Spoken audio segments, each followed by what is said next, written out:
the bird dog.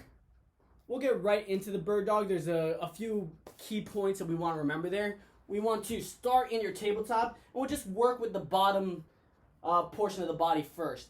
So let your left leg go right out. Straighten the leg up as much as possible. And we're going to draw the midsection in slightly to find a little bit of a hollow position. From here, we'll tighten up that left leg as hard as we can and lift it an inch off the ground. Great. So from here, you're really trying to bias hip extension, not back extension. We're just going to groove hip extension as much as we can. There's no goal here. If this is as high as you can lift your leg off, that's great. Stay right here.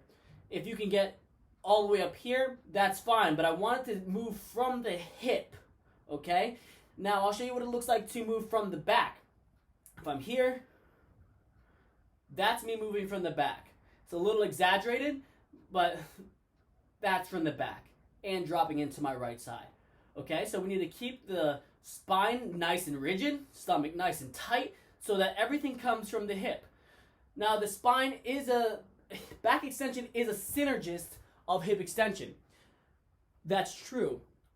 But we need to know how to disassociate the two in order to make the body move better. We don't want the back to have all of the load because the hips get too tight. We want to be able to use the muscles and have the strength and length in the correct muscle groups in order to relieve as much stress as possible on the body. So let's go back into it. You found that position. Lift off.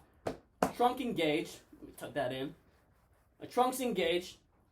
Opposite arms out. You'll just hold and take big breaths. Make sure you're not sinking into the opposite side. Stay lifted and breathe. No problem, right? Hold. 3, 2, 1. Back to your tabletop. Opposite leg goes straight out. Tighten the glute up. And you're going to lift only as high as you can. If that's it, that's it. That's fine. If you have to keep your leg down, that's completely okay. Just breathe. Where can you feel your glute? Where can you feel your stomach? Make sure you're pushing away and not dropping in. If you want to get further, right there. Hold. 3, 2, and 1. And right back down. Going into a bird dog crunch. Start the same way. Out, out, out, lift. Now we can go into a little more flexion. And we'll stop here, okay? Flexion and stop at neutral. Flexion, stop at neutral. As you get to feel your hip extension more and more, then we can start adding in the synergistic back extension movement with it. So, it'll look like this.